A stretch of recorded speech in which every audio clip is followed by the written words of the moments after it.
Hello students of class 10। आज हम लोग सर्कल देखेंगे और उसको सॉल्व करेंगे। तो पहले थोड़ा सा इंट्रोडक्शन हम लोग सर्कल का ले लेते हैं। ठीक है, हम लोग स्टार्ट करते हैं। सर्कल सभी लोग अपने घर में अपने मम्मी का चूड़ी ज़रूर देखे होंगे। फ्री हैंड से बना हुआ है, इसीलिए थोड़ी इधर उधर हो जाएगी। तो हम क्या देखें कि एक जगह यहाँ हाथ रखे और इसको हम ऐसे घुमाए और कंप्लीट एरिया इनक्लोज किया, तो इसका डेफिनीशन हम क्या लिखते हैं? बहुत सिंपल है, जो याद करने की आवश्यकता बिल्कुल ही नहीं है, याद ही है। यही समझ लीजिए कि सुने और याद हो गया। क्या करना है?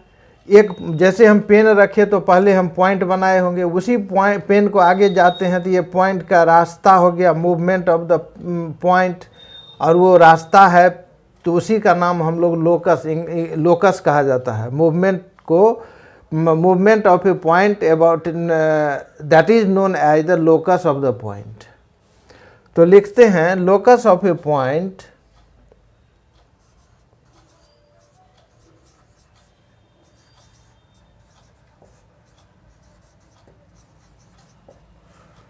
about a fixed point,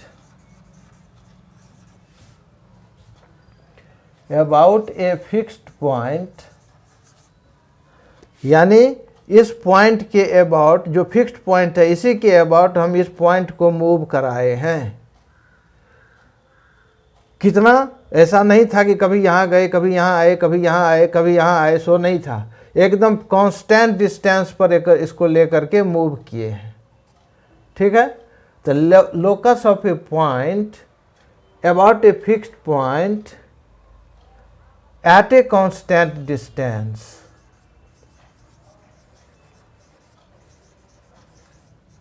at a constant distance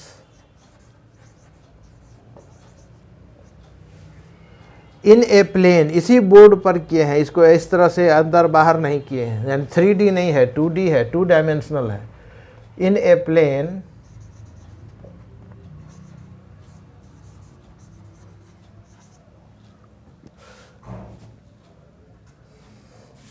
if encloses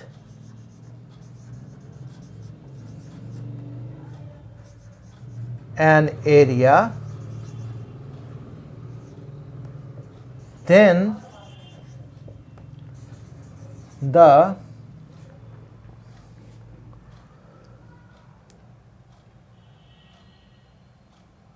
system is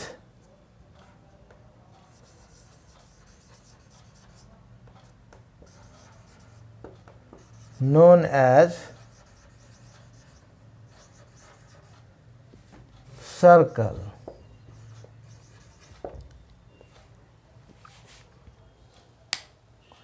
अब यहां पर एक चीज ध्यान देने की है कि ये जो हमारा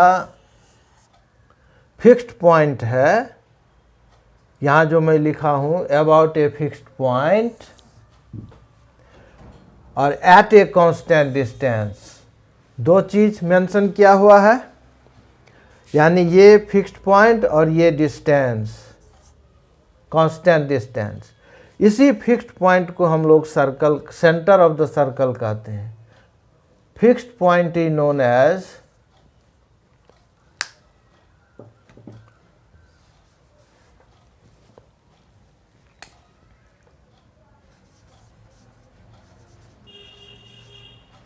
fixed point is known as center of circle।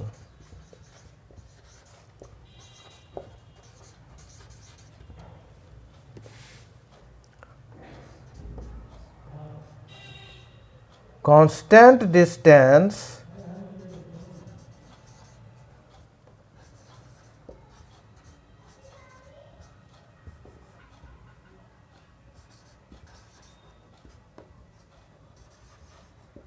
is known as radius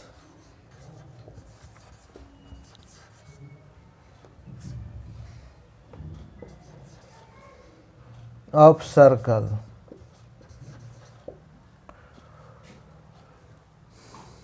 A boundary point called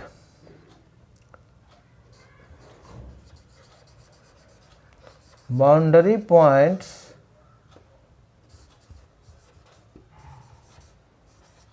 which encloses an area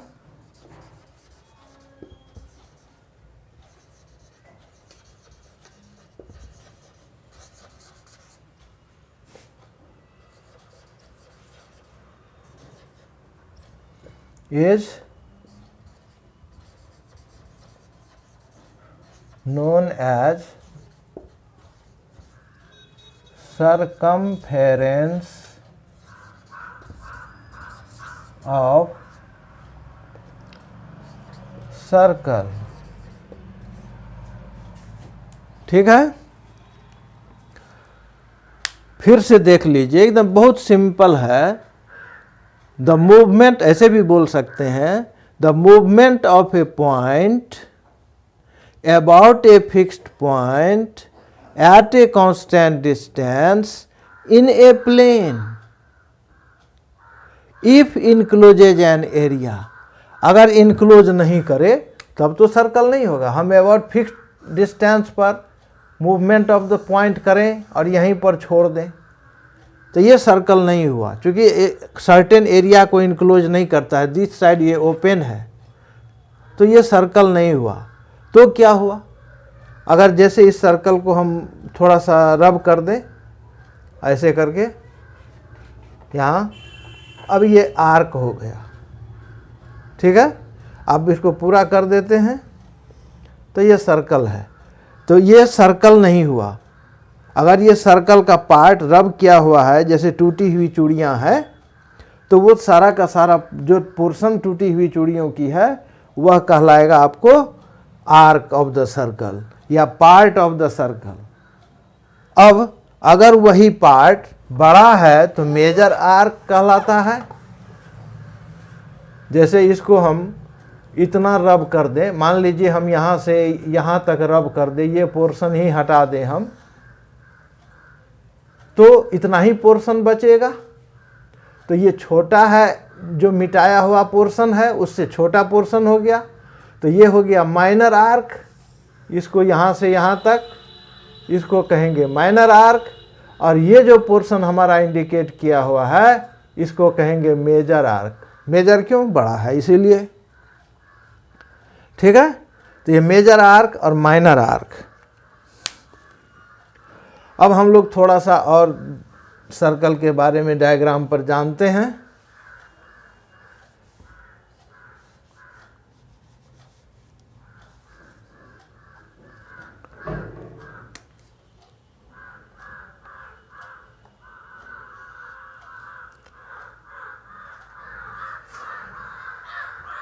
circle के किसी दो पॉइंट को मिलाने वाले लाइन सेगमेंट को, मान लीजिए ये ए और बी है, यह लाइन सेगमेंट है। सेंटर को जनरली हम लोग ओ से डिनोट करते हैं, ज़रूरी नहीं है, कोई सी से भी डिनोट करता है, ऐसे कुछ भी कर सकते हैं। A B C D E F G, कोई भी इंग्लिश अल्फ़ाबेट लीजिए। हम लोग इंग्लिश और हिंदी ही जानते हैं, कोई फ्रेंच और रशियन भाषा में नहीं देखना है, इंग्लिश या हिंदी में ही देखते हैं। तो जनरली हम लोग नाम लिखते हैं या नोमेनक्लेचर करते हैं तो A B C English alphabet में। तो सेंटर को हम लोग सामान्य रूप से ए ओ से डिनोट करते हैं, कभी सी से भी कर सकते हैं, डी से भी कर सकते हैं। ठीक है, तो ये दो लाइन पॉइंट्स ए और बी, जो बाउंड्री पॉइंट्स यानी सरकमफ्रेंस पर का पोर्शन है, इस पोर्शन को मिलाने वाले लाइन सेगमेंट को हम लोग कॉर्ड कहते हैं। यानी इस ए बी को, लाइन सेगमेंट ए बी को क्या कहेंगे, कॉर्ड, CHORD, कॉर्ड। यानी line segment joining the 2 points of the circle is known as the cord. अब यही कॉर्ड यदि सेंटर से पास हो जाए, मान लीजिए हम इसको एक्स एंड वाई नेम दे देते हैं, तो एक्स वाई जो लाइन सेगमेंट है चूंकि सेंटर से पास कर रहा है इसीलिए इसको डायमीटर कहेंगे। तो एक्स वाई इज डायमीटर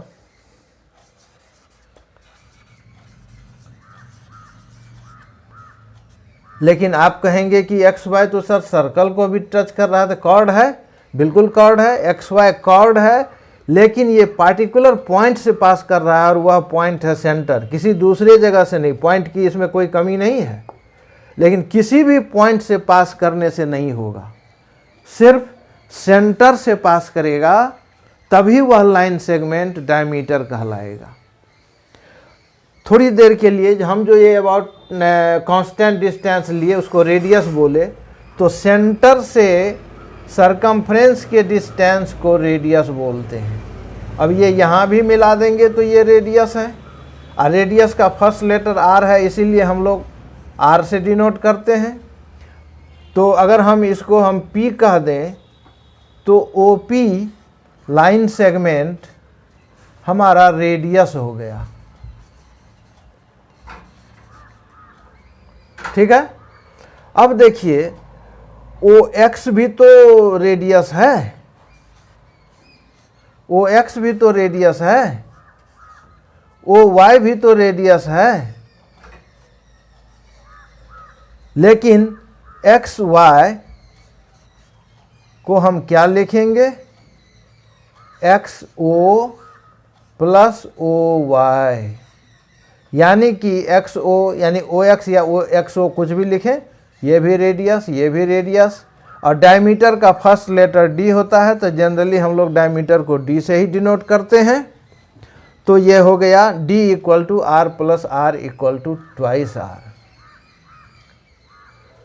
ये मेजरमेंट है, क्योंकि ट्वाइस आर तो ऐसे भी हो सकता है, O Y plus O P equal to R plus R equal to twice R, लेकिन ओ वाई ओ पी एक स्ट्रेट लाइन नहीं है, इसीलिए मेजरमेंट 2r हो जाने से वह डायमीटर नहीं होगा। डायमीटर तो तब होगा जब वह कॉर्ड हो और सेंटर से पास करे, तभी वह डायमीटर हो सकता है। बस इसके अलावे कोई भी डायमीटर भले ही उसका मेजरमेंट 2r क्यों नहीं हो जाए, वह डायमीटर नहीं कहलाएगा। ठीक है, मेरे समझ से आप स्पष्ट हो गया होगा कि डायमीटर में और 2r में रिलेशन तो है, लेकिन 2r को डायमीटर नहीं कहेंगे बल्कि डायमीटर को 2r कह सकते हैं। ठीक है, अब हम लोग थोड़ा सा और आगे बढ़ते हैं।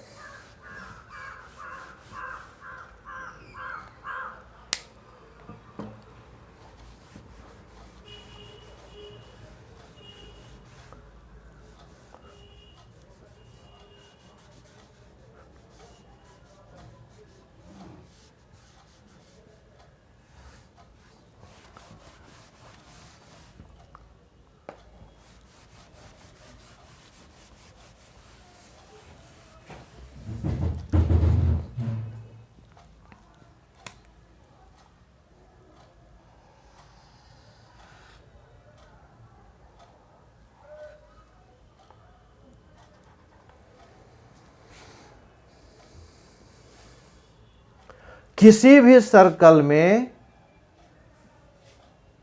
जो डायमीटर है, यानी कॉर्ड भी कहते हैं उसको, पासिंग थ्रू द सेंटर, तो डायमीटर से बड़ा कोई दूसरा कॉर्ड हो नहीं सकता है। ठीक है, डायमीटर से बड़ा कोई कॉर्ड नहीं हो सकता है, यानी diameter is the longest chord of circle. और यह भी जानते हैं कि एक सर्कल में इनफाइनाइट नंबर ऑफ डायमीटर्स होंगे और सभी डायमीटर्स लेंथ में इक्वल होंगे। ठीक है, यानी जो भी कॉर्ड भी इनफाइनाइट होंगे, उससे डिफरेंट भी जो सेंटर से नहीं पास करे, लेकिन जो भी कॉर्ड सेंटर से पास नहीं करेगा वह कोई भी डायमीटर से छोटा ही होगा, कभी इक्वल और ग्रेटर होने का तो कोई सवाल ही पैदा नहीं होता। सिर्फ और सिर्फ अगर वह डायमीटर है तो एक सेंटर से पास कर रहा है तो डायमीटर के इक्वल होगा, और अगर सेंटर से पास नहीं कर रहा है तो वह कॉर्ड डायमीटर से ऑलवेज स्मॉलर देन, छोटा होगा। अब इसके बाद हम जो कॉर्ड देखे थे, ये कॉर्ड इस सर्कल को दो पार्ट में बांटता है। एक पार्ट तो ये हो गया और एक पार्ट ये हो गया। सीधी सी बात है कि यह पार्ट देखने में बड़ा लग रहा है, यह पार्ट देखने में छोटा लग रहा है। थोड़ी देर के लिए सेंटर को अगर हम O से डिनोट कर दें, इसको A इसको B लिख दें, यहाँ पर एक पॉइंट C दे दें, यहाँ पर एक पॉइंट D दे दें, तो जो ADB सेगमेंट है, इसको सेगमेंट कहते हैं ACB और AB, यानी AB divides the circle in two parts. Chord AB divides the circle in two parts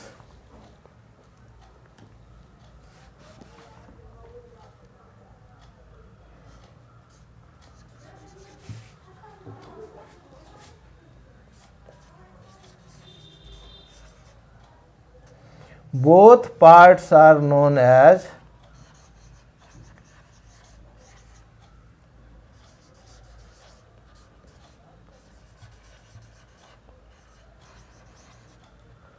segments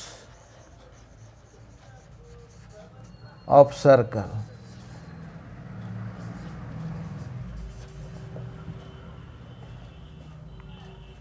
According to figure, one part is smaller and other is bigger.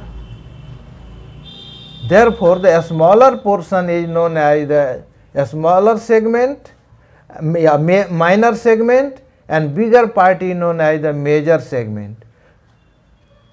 Here known as the segment, one portion is the smaller or minor segment. The smaller segment is known as a smaller segment is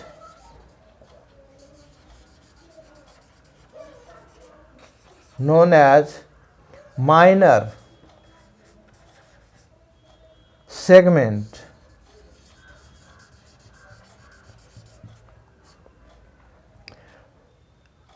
And bigger part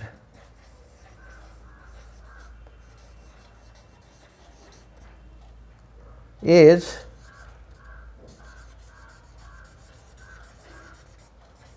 known as major segment.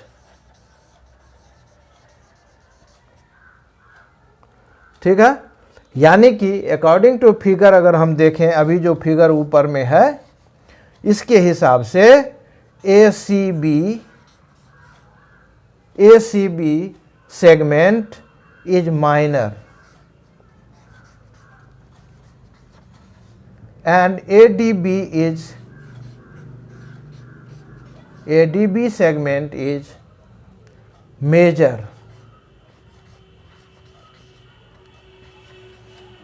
Segment दोनों में लगा दीजिए।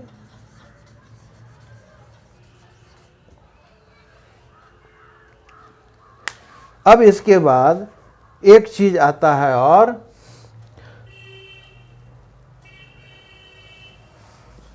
जिसको sector कहते हैं।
तो हम diagram बदल रहे हैं।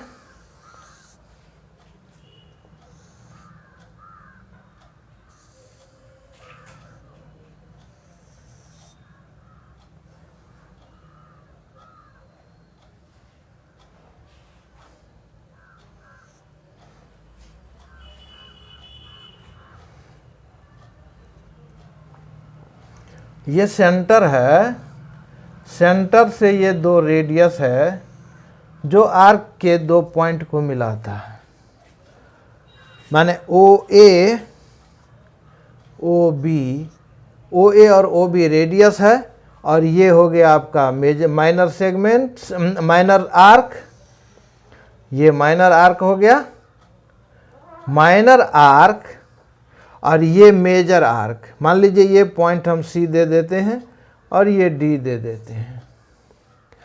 तो जो पोर्शन इस दोनों रेडियस से और आर्क के बीच ऑक्युपाई है एरिया, ये एरिया क्लोज फिगर है तो एरिया हो गया, और ये देखिए इस पोर्शन से बिल्कुल ही छोटा है, तो ADB एरिया पोर्शन में OA OB और आर्क ADB के द्वारा जो पोर्शन कवर किया गया ये बड़ा है, और OA OB के द्वारा रेडियस से ACB आर्क के द्वारा जो कवर किया गया वो पोर्शन छोटा है। तो इसको कहते हैं सेक्टर छोटा है, इसीलिए माइनर सेक्टर।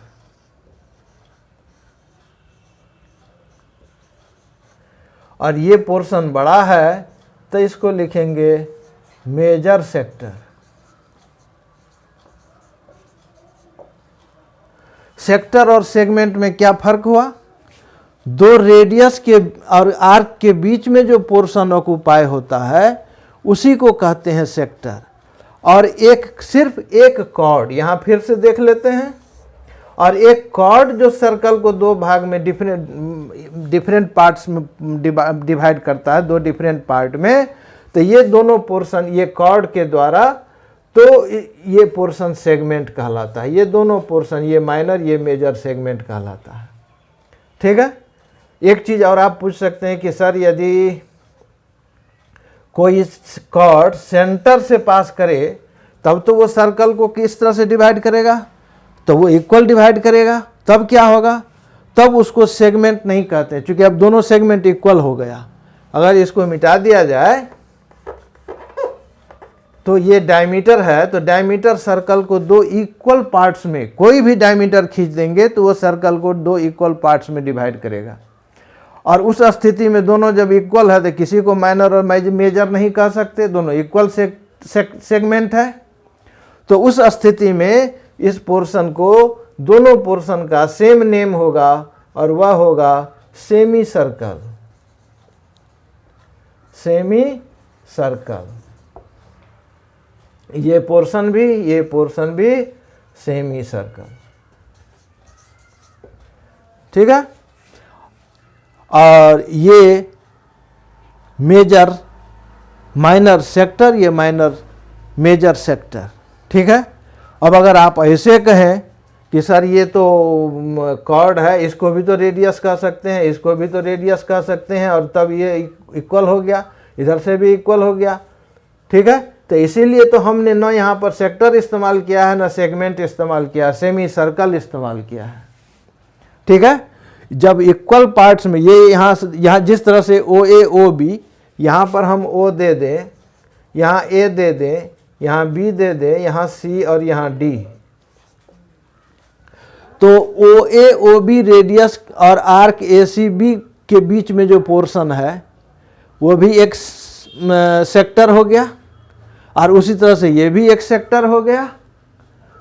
और दूसरी तरीके से AOB कॉर्ड है, तो कॉर्ड तो सर्कल को दो सेगमेंट में डिवाइड करता है, तो सेगमेंट हम क्यों नहीं कहेंगे?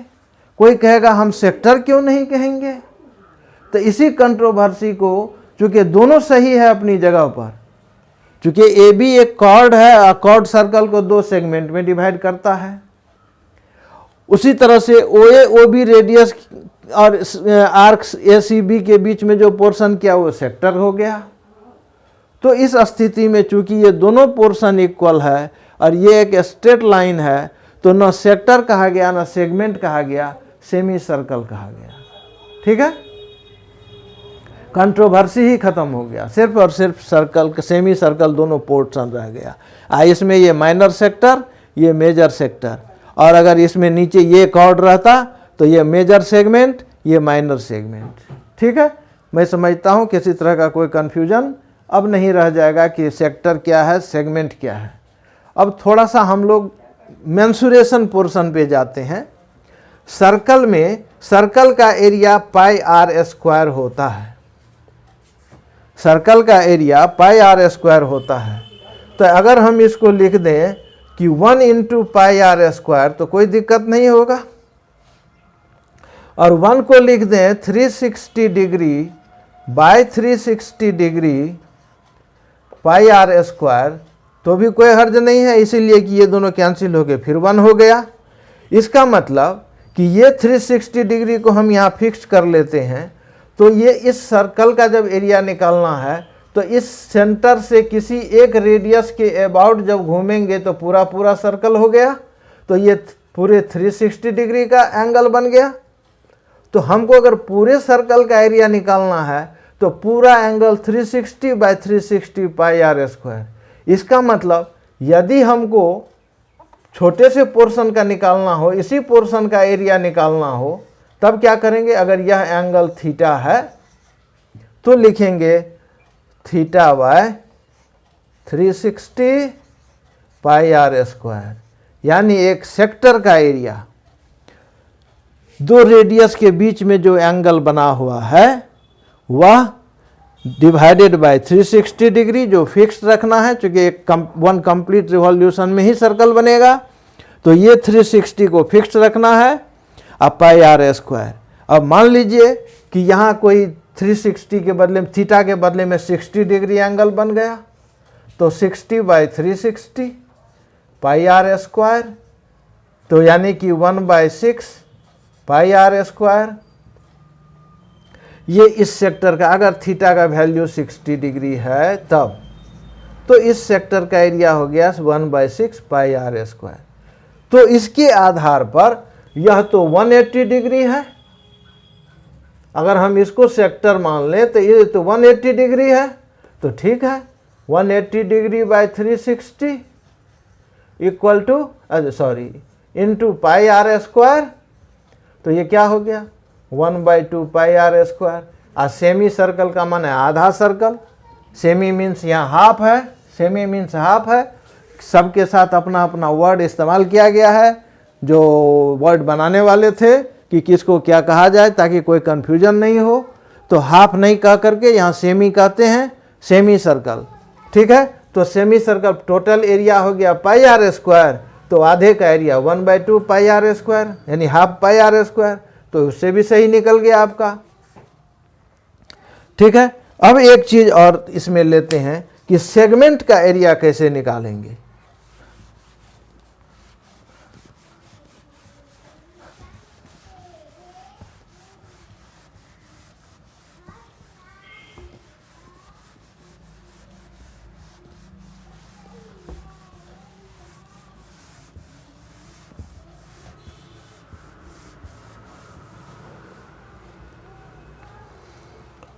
फिर से एक सर्कल ड्रॉ करते हैं,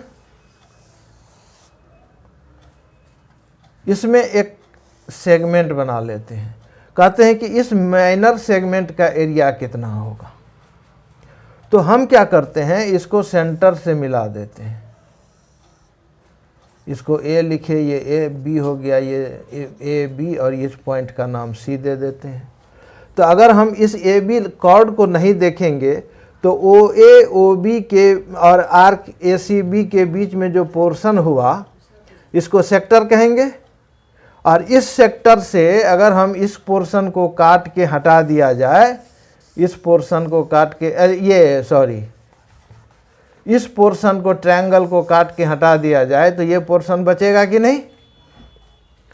ठीक है, तो इस पोर्शन का चूंकि हमको एरिया निकालना है तो हम ओ ए बी ट्रायंगल का एरिया माइनस करेंगे, किससे, तो sector O A C B sector से ट्रायंगल ओ ए बी का एरिया माइनस कर देंगे तो हमको इस सेगमेंट का ए सी बी सेगमेंट का एरिया निकल जाएगा। तो देखते हैं, अगर यह एंगल, यहाँ मिटा के हम थोड़ा सा एंगल लिख देते हैं, अगर यह एंगल थीटा है, अगर यह एंगल थीटा है तो हम क्या करते हैं, सेक्टर का एरिया, इस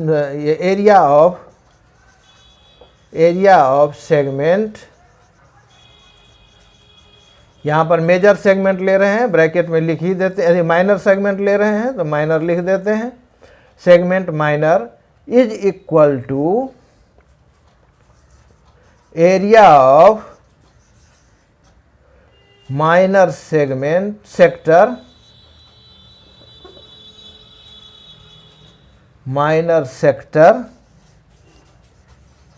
minus area of triangle whichever is formed.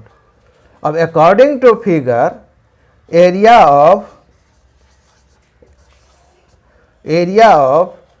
segment ACB या माइनर लिख भी देता हूं, माइनर ब्रैकेट में देखिए, minor segment equal to area of minor segment, minor sector O A C B, ये हो गया area of O A C B, ये पूरा सेक्टर हो गया, minus area of triangle O A B. ठीक है, आप लोग इस एंगल कहिएगा कि यहाँ तो एंगल थीटा है, ये नहीं दिया हुआ है, ये दो साइड दिया हुआ है, तो दो साइड से एरिया का, ट्रायंगल का एरिया कैसे निकलेगा। आप लोग यह जानते हैं कि किसी भी राइट ट्रायंगल का एरिया कैसे निकालते हैं। ये एंगल 90 है तो क्या लिखते हैं कि 1/2 base into height, base into altitude, या परपेंडिकुलर भी लिख सकते हैं, बेस इंटू परपेंडिकुलर। ठीक है, ये इसको बेस ले लेते हैं, इसको परपेंडिकुलर लेते हैं, 1/2 बी इंटू एच। अगर हम इसको लिख दें कि 1/2 B into P into sine theta, अगर ये साइन 90 डिग्री यानी 1 से मल्टीप्लाई कर दें, और यहाँ 1/2 बी इंटू पी, और 1 के बदले में लिख दें साइन 90 डिग्री, तो क्या हर्ज है? नहीं हर्ज है। इसका मतलब अब b और p को कुछ मत समझिए, सिर्फ एक साइड, दो साइड रेस्पेक्टिव साइड है ट्रायंगल का, और इसके बीच का एंगल है 90। फिर से समझिए, किसी भी ट्रायंगल का, राइट ट्रायंगल अगर है या कोई भी ट्रायंगल है तो हम बेस इंटू हाइट लेते हैं। अगर ये ट्रायंगल लिए तो ये बेस इंटू एल्टीट्यूड इंटू 1/2 यानी 1/2 बी इंटू एच यहाँ लिखते हैं। अब यानी राइट ट्रायंगल तो किसी हर हाल में बनाना है, ये एल्टीट्यूड बनाना है। इस ट्रायंगल का एल्टीट्यूड भी यही है, क्योंकि यहाँ 90 डिग्री एंगल है। तो हम आपको सिर्फ समझाने के लिए वहाँ वापस जा रहे हैं कि 1/2 बी इंटू पी को हम लिख सकते हैं 1/2 बी इंटू पी इंटू 1, और इस 1 के बदले में साइन 90 लिख सकते हैं। आप लोग पढ़े हैं ट्रिग्नोमेट्री में, साइन 90 इक्वल टू 1 होता है। अब देखिए, अब इसको दूसरे तरीके से सोचते हैं। यहाँ पर 90 एंगल है, इसीलिए यहाँ 90 आया। अगर यहाँ पर कोई दूसरा एंगल हो तब वही एंगल यहाँ लिखेंगे। यानी यदि ये एंगल बढ़ करके, मान लीजिए या बढ़ करके हो जाए इस तरह से, यानी ये ऑब्ट्यूज एंगल हो जाए, तब तो ये 90 प्लस हो जाएगा। अगर मान लीजिए यह एंगल थीटा है तो यहाँ 90 को मिटा करके थीटा कर देंगे। ठीक है, चाहे छोटा हो जाए, ऐसे ही ट्रायंगल बन जाए, तब इस ट्रायंगल का एरिया क्या होगा, तो ये दोनों साइड, रेस्पेक्टिव साइड और उसकी इंक्लूडेड एंगल, ठीक है, साइन में, इंक्लूडेड एंगल साइन में। तो ये अगर मान लीजिए x है, तो इस ट्रायंगल का यहाँ मान लीजिए कि हम ABC लिख देते हैं और यहाँ D दे देते हैं, ठीक है। तो ये पूरा एंगल D है, यानी एंगल DBC। तो area of triangle DBC is equal to हो गया 1/2 BC इंटू BD, और BC BD के बीच का एंगल इन विथ साइन, तो इंटू साइन थीटा, ठीक है। और इसी ट्रायंगल में ABC भी ट्रायंगल बना हुआ है, तो area of triangle ABC is equal to 1/2 BC into BA sine theta के जगह पर x एंगल बना हुआ है, ये एंगल x है, तो x हो गया। अब यहाँ पर देखिए इस ट्रायंगल में इस ट्रायंगल का एरिया क्या होगा। अब पहले OACB का एरिया क्या होगा, तो θ/360 पाई r स्क्वायर माइनस 1/2 OAB में OA और OB के इंक्लूडेड एंगल है थीटा, तो वही एंगल लेंगे जो थीटा एंगल बना रहा है, तो लिखेंगे 1/2 OA into OB into sine theta. अब यहाँ हम इसको देखिए लिखते हैं θ/360 पाई r स्क्वायर माइनस 1/2। अब देखिए OA और OB कितना है, दोनों रेडियस है, तो दोनों दो वैल्यू तो नहीं हुआ, सेम वैल्यू हुआ, तो क्यों नहीं हम OA OB के बदले में r इंटू r यानी r स्क्वायर लिख दिया जाए, r स्क्वायर और साइन थीटा। अब चाहे आप तो r स्क्वायर कॉमन भी ले सकते हैं, नहीं भी ले सकते हैं, लेकिन इस तरह से हम इस सेगमेंट का माइनर सेगमेंट का एरिया निकालेंगे।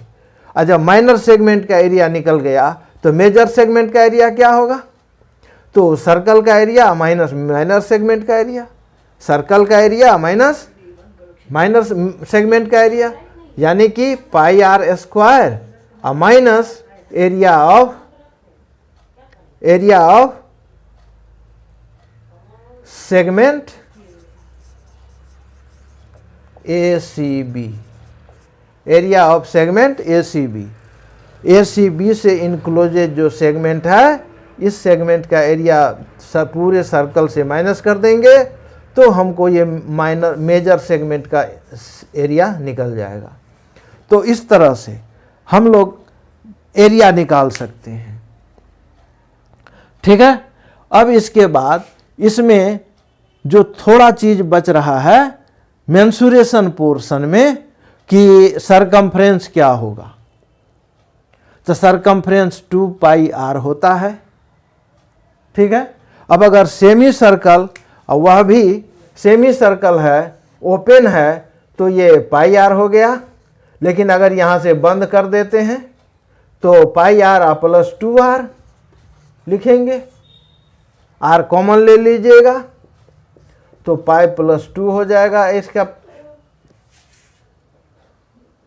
पेरीमीटर, माने रेक्टेंगल और या ट्रायंगल और स्क्वायर वगैरह में, माने क्वाड्रिलेटरल में जिसमें आर्म्स इस्तेमाल होता है उसमें पेरीमीटर वर्ड का इस्तेमाल करते हैं, और जो आर्क है माने कर्व है तो उसमें हम लोग सरकमफ्रेंस इस्तेमाल करते हैं। लेकिन यहाँ तो ये स्ट्रेट लाइन है, तो इसलिए हमको ये क्लोज करना है, तो ये सरकमफ्रेंस यानी कि हाफ द सरकमफ्रेंस और डायमीटर को ऐड करेंगे। अगर यह पोर्शन नहीं है तो सिर्फ यही पोर्शन है तो हमको पाई r होगा, पूरा पोर्शन है तो पाई r प्लस 2r होगा, ठीक है। ये हमारा मेंसुरेशन का पोर्शन है जो आप 9th में भी थोड़ा बहुत पढ़े होंगे, क्लास 8 में भी पढ़े होंगे और क्लास 10 में भी पढ़ना था आपको। अब हम लोग आते हैं ज्योमेट्रिकल पोर्शन पे।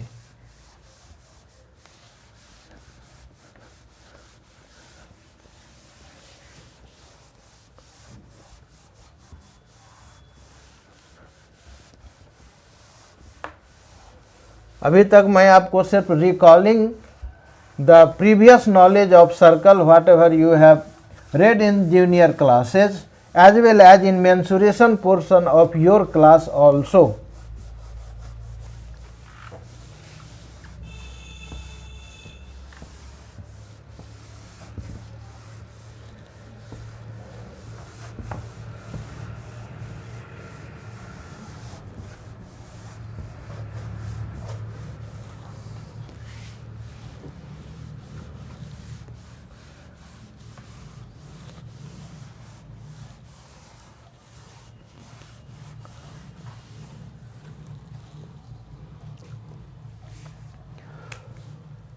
फिर से एक डायग्राम में सर्कल का बना रहा हूं। ये सेंटर हो गया। अब देखिए हम लोग ऐसे इसको मिलाए थे, ये लाइन सेगमेंट था तो कॉर्ड कहलाया। अगर यही ऐसे खींच दिया जाए यानी लाइन बना दिया जाए तो ये तो कॉर्ड है और ये एक्स वाई है, ये भी सेंटर सर्कल को डिवाइड करता है लेकिन खुद ही रुकता नहीं है दोनों तरफ से, चूंकि ये लाइन है। ठीक है, यानी ए बी अगर कह दिया जाए तो ये कॉर्ड इसीलिए है कि ये लाइन सेगमेंट है और एक्स वाई जो है उसका नाम सीकेंट है। ये लाइन है न कि लाइन सेगमेंट है। ये एक्स वाई लाइन है न कि लाइन सेगमेंट है। और लाइन को इस तरह से डिनोट करते हैं तो एक्स वाई सीकेंट हो गया।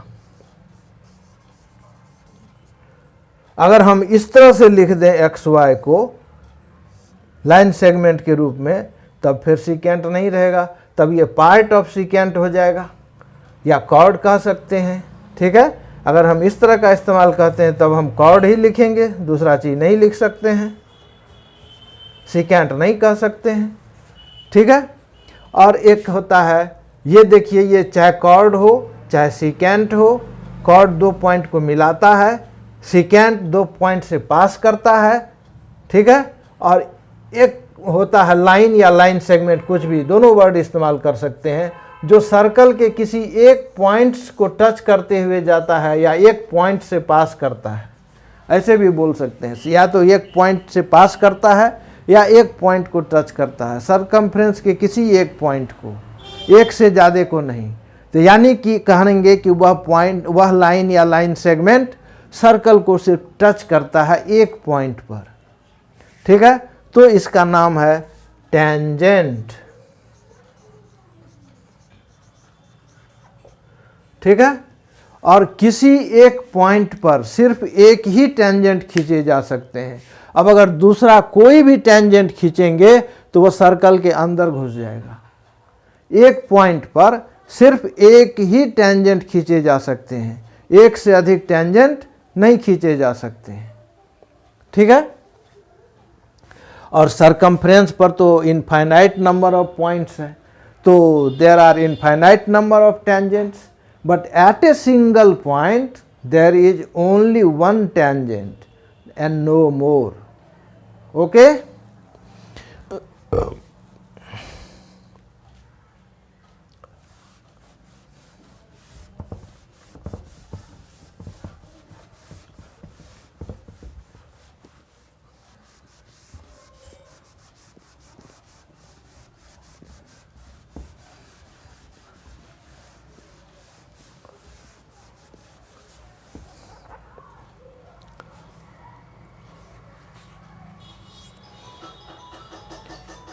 एक्सरसाइज 10.1 में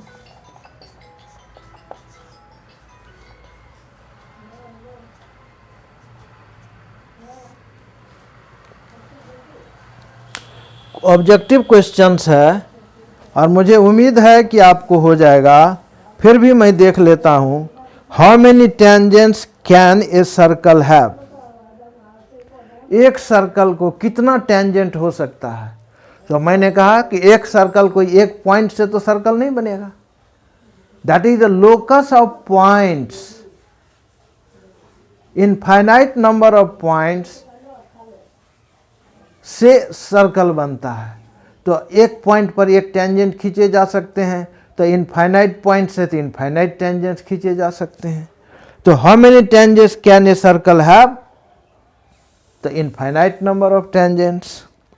Now question number 2, fill in the blanks. A tangent to circle intersect it in single point, यानी one point. intersect भी बोले तब भी या टच भी बोले तब भी ये इस्तेमाल किया हुआ है इंटरसेक्ट का, तो भी कोई दिक्कत नहीं है, वो सिर्फ एक पॉइंट से पास करता है, एक से अधिक पॉइंट से पास नहीं करता है। A line intersecting a circle in 2 points is called secant. A line, क्यों?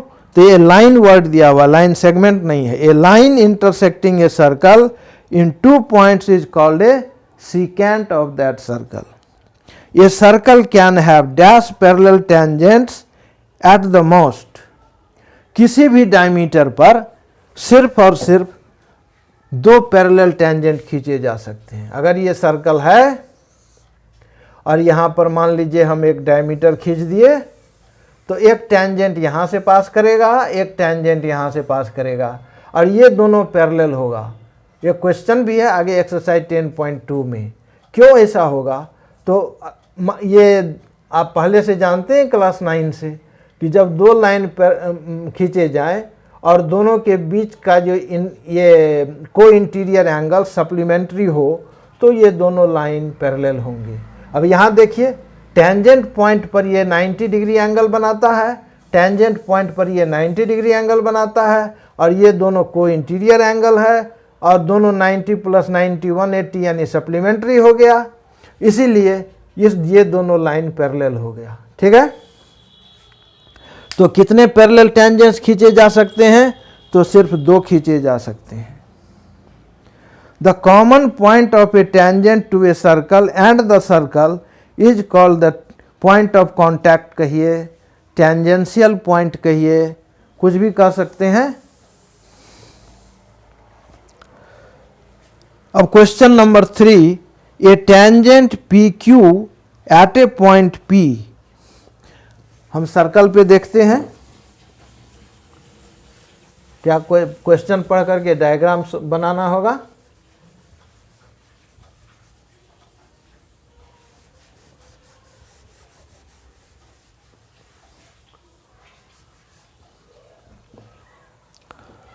ए tangent P Q at a point P of a circle, यानी मान लीजिए यह पॉइंट पी है, टेंजेंट पॉइंट, ठीक है, a tangent P Q at a point P of circle of radius 5। तो यहाँ पॉइंट पी देना होगा, यहाँ क्यू देना होगा, इसीलिए कि पी क्यू टेंजेंट है, तो इधर की स्थिति नहीं लेंगे, क्यू से एक टेंजेंट खींचा गया है और ये सेंटर है। रेडियस दिया हुआ 5 सेंटीमीटर, यहाँ से इसको मिला दिए, ये रेडियस हो गया, इसका नाम ओ लिख देते हैं। तो ये 5 सेंटीमीटर दिया हुआ है, ठीक है। A line through the centre O at a point Q so that O Q equal to 12 centimetre, यानी ओ को क्यू से मिला दिया है, कहता है कि यह 12 सेंटीमीटर है। तो पी क्यू कितना होगा, पी क्यू का लेंथ कितना होगा? अब देखिए, सेंटर से जब भी कोई परपेंडिकुलर डालेंगे, टेंजेंट सेंटर और परपेंडिकुलर टेंजेंट पॉइंट को जब मिलाएंगे तो ये हमेशा 90 डिग्री एंगल बनाएगा।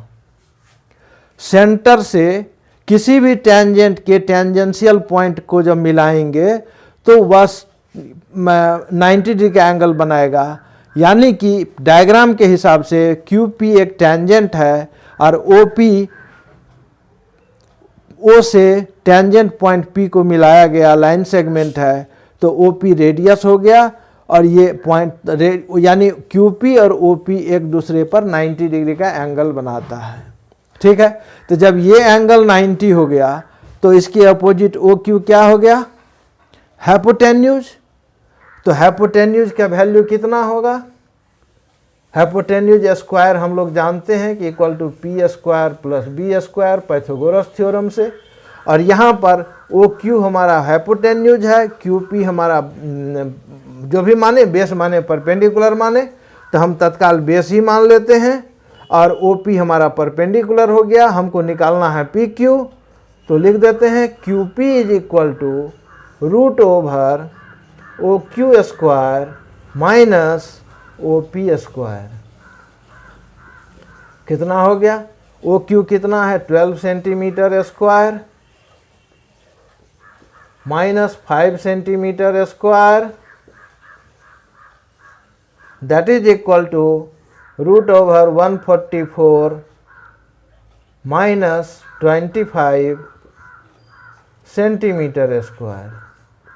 तो कितना होगा ये?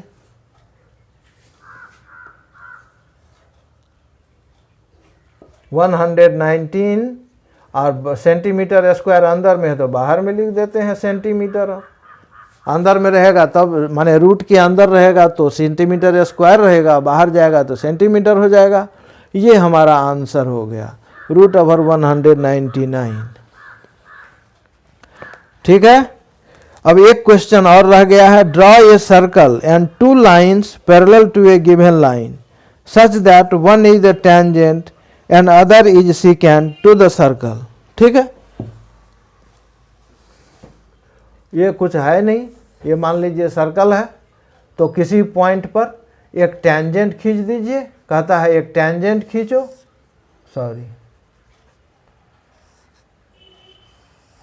एक टेंजेंट खींचो। तो ये मान लीजिए ए बी है, ये टेंजेंट हो गया और टेंजेंशियल पॉइंट ये हो गया। इसको मान लीजिए कि हम आर कहते हैं और एक इसी के पैरेलल एक लाइन जो सीकेंट हो,